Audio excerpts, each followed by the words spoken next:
Mesdames, Messieurs, bonjour. Très heureux de vous retrouver pour cette nouvelle émission Power Boost tournée ici en direct de Bologne dans le cadre du salon EIMA. Alors vous allez le voir, c'est un salon très international avec des visiteurs qui viennent des quatre coins de la planète. Il y a énormément de nouveautés, des innovations et puis moi je vous ai trouvé aussi des matériels astucieux. Top départ pour cette nouvelle émission Power Boost.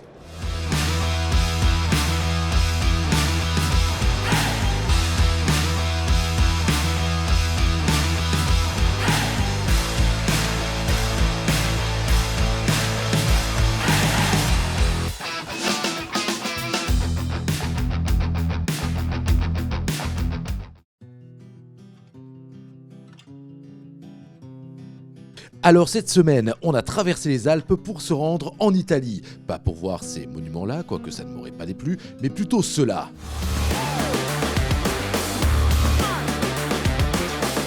L'EIMA, c'est tout simplement le deuxième plus grand salon du machinisme agricole européen, après, vous vous en doutez, l'Agritechnica. Mais comme chez son homologue allemand, on y voit du très gros qui en impose bien comme il faut.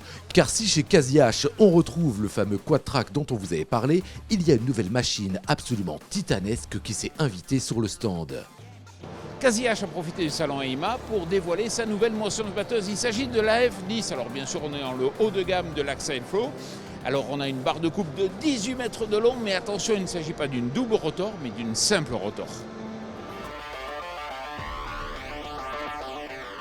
Au rayon énormissime, il y avait la CR11 de New Holland qui trônait pas loin. Celle-là, elle est à double rotor pour le coup. Mais ce n'est pas tout, car si l'EIMA est l'occasion pour les constructeurs de dévoiler en grande pompe des nouveautés, chez Maschio Gaspardo, c'était la première mondiale d'un équipement XXXXXXXXXXL. Maschio Gaspardo, c'est un constructeur italien et bien entendu il profite de l'EIMA pour dévoiler ses premières mondiales. Alors c'était le cas ce matin et on y était pour assister donc à la présentation mondiale de cette herse rotative. Alors c'est vrai que là on est pour la grande agriculture. On a 3 éléments qui se déplient, la capacité à pouvoir travailler entre 9 et 10 mètres de large grâce à des bras télescopiques et puis bien sûr elle est équipée Isobus. Là, on est dans le hall du palmarès des innovations récompensées par l'EIMA.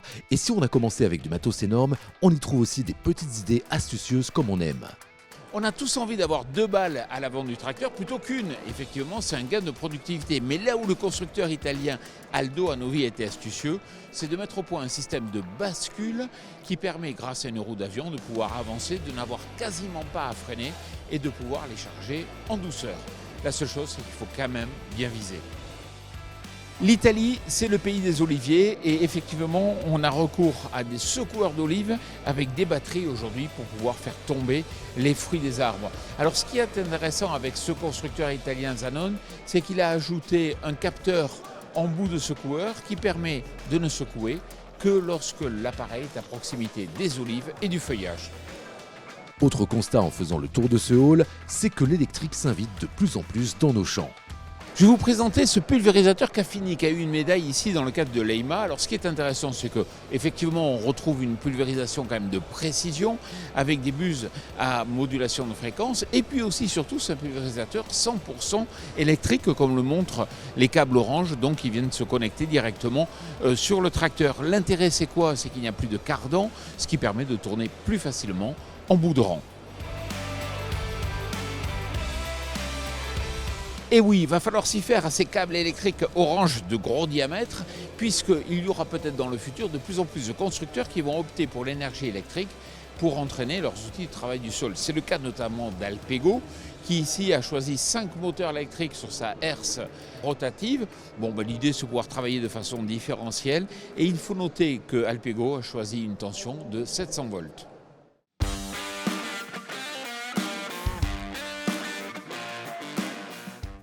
Et même sur les stands des constructeurs, on trouve des petites initiatives qui font plaisir, comme chez BCS, avec ces pneus qui ne passent pas inaperçus.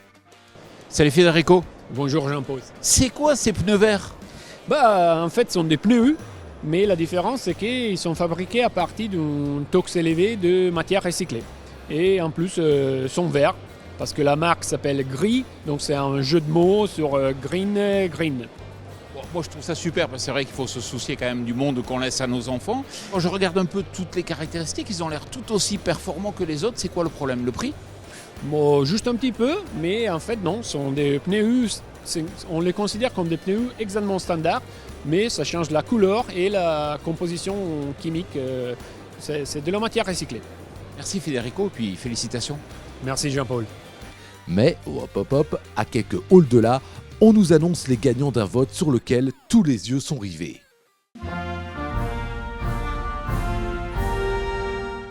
Alors non, je parle pas de celui-là, mais plutôt de la cérémonie Tractor of the Year 2025. Oui, Jean-Paul fait toujours partie de ce prestigieux jury composé de journalistes européens. Et c'est devant une foule composée de journalistes et de constructeurs sous haute tension que les vainqueurs de chaque catégorie sont révélés. Nouvelle catégorie, le Totibot dédié aux robots, où Waxeed a remporté une médaille pour sa machine désormais bien connue. Côté meilleur tracteur spécialisé, c'est Antonio Carraro qui sort vainqueur pour son Tony 8900 TRG. Pour le tracteur le plus durable, c'est Fendt qui remporte la mise avec le Fendt E107 Vario à motorisation électrique, comme quoi on y revient toujours. Les équipes Fendt ont dû faire une fête d'enfer comme jamais par la suite, parce que le 620 Vario DP a quant à lui gagné la médaille du meilleur tracteur mid-power, c'est-à-dire entre 150 et 280 chevaux. Côté utility, c'est-à-dire des tracteurs de 60 à 150 chevaux de puissance, 4 cylindres maximum et qui ne dépassent pas 9000 kg, ça en fait des critères, c'est Steyr qui s'en est sorti avec son 4120+ qui se démarque du lot. Et pour les grosses machines, c'est Casiage qui a tout écrasé avec son imposant Quadtrac 715.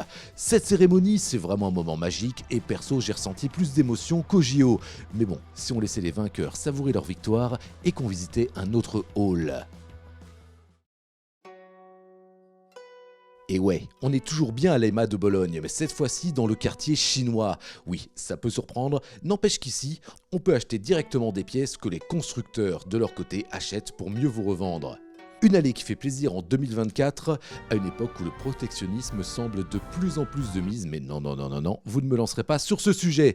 Et puisqu'on parle de gagner en souveraineté, on a trouvé un tracteur autonome assez fou du côté de chez Dotsfar. Salut Nicolas. Bonjour Jean-Paul. Alors vous avez une médaille ici dans le cadre de l'AEMA pour ce tracker qui est bourré d'innovation, de technologie. C'est vrai que vous, ce que vous dites, c'est que dans le groupe, vous avez la capacité à quasiment tout faire en Europe, ce qui est bien. Et ce qui vous permet, quand il faut faire évoluer un petit peu en changeant un tuyau par exemple de place, vous n'avez pas besoin d'appeler la Chine pour faire une nouvelle série. C'est exactement ça et c'est ce qui nous permet de sortir ces nouvelles technologies. Aujourd'hui, un tracteur spécialisé, c'est une prouesse pour un constructeur. On maîtrise le concept de A à Z, des tracteurs simples d'utilisation jusqu'à aujourd'hui de dernières technologies avec des tracteurs autonomes. Grâce à la conception dans nos usines et par nos bureaux d'études, des ponts avant, des ponts arrière, des transmissions, des solutions hydrauliques, on est capable de répondre à tous les besoins des viticulteurs à travers différentes solutions grâce à ce concept de maîtrise de A à Z du processus de fabrication. Oui mais Nicolas, il y a beaucoup d'électronique, donc il doit y avoir forcément des composants qui viennent de Chine. Ça peut exister, mais pour faire fonctionner une carte, il faut des ingénieurs aussi. Et les softs notamment sont développés par nos ingénieurs en interne et provenus avec les nouvelles technologies et ce tracteur autonome made in le groupe, notre groupe et notamment la marque Dotsfar. Alors ce tracteur, il a du GPS bien sûr, mais il a aussi des caméras, ce qui lui permet de faire un demi-tour en bout de parcelle. C'est exactement ça, c'est un tracteur autonome, pas de pilote dedans. On pourra le voir dans certaines vidéos où le tracteur fait demi-tour tout seul en bout de parcelle et se réengage dans sa ligne de vigne. Merci beaucoup Nicolas. Merci Jean-Paul.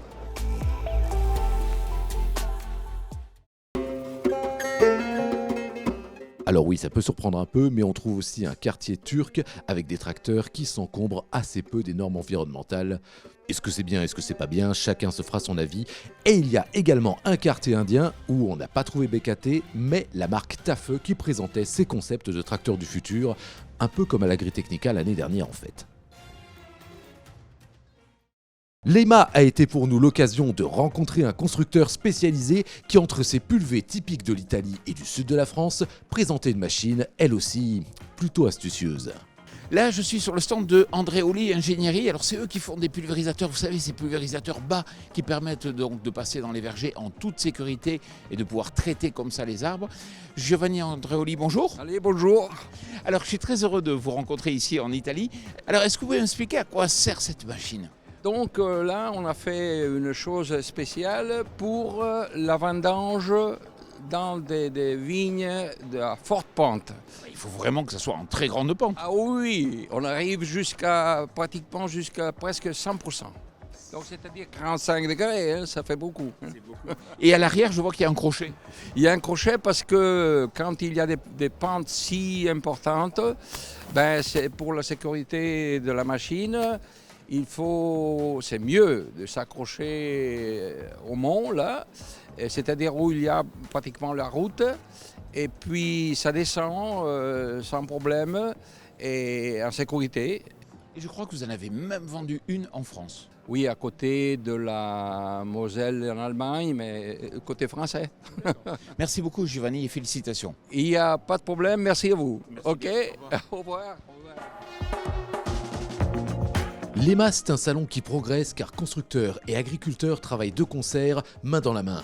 Or, en France, on fait tout l'inverse. On se tire une balle dans le pied et c'est de pire en pire à chaque fois. Acte 1. Souvenez-vous, on vous avait parlé de l'initiative portée par Jérôme Despé de lancer un SIA Pro devant prendre le relais du feu CIMA, mais cette fois au Bourget. Acte 2. Quelques mois plus tard, on avait tous du mal à comprendre la résurrection du CIMA en Agri-CIMA à l'initiative des constructeurs et devant se dérouler au parc des expositions de Villepinte. Troisième acte, qui vient d'être officialisé ce vendredi, les constructeurs ont refusé d'exposer au SIA Pro, qui reviendra donc au parc des expositions de la Porte de Versailles de Paris du dimanche 23 février 2025 au mardi 25 février 2025, mais en se focalisant plus sur l'innovation, les énergies renouvelables et les nouvelles technologies. Un salon de constructeurs qui s'oppose à l'initiative des représentants des agriculteurs, puisque Jérôme Despé est aussi vice-président de la FNSEA, on marche un peu sur la tête quand même.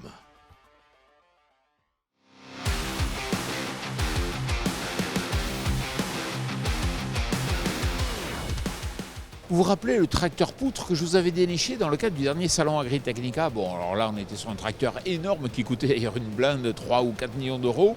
On voit apparaître ici à l'EIMA des concepts plus petits avec un tracteur poutre où on peut loger par exemple dessous une herse et puis à l'arrière un module de semis. Pour finir, je vous invite à venir nous retrouver dans le cadre d'un colloque que je vais animer. C'est un colloque organisé par INES, l'Institut national de l'énergie solaire. C'est un colloque intéressant qui va être consacré bien sûr à l'agrivoltaïsme. Alors venez nombreux, c'est gratuit, il suffit juste de s'inscrire. Je vous souhaite une excellente semaine.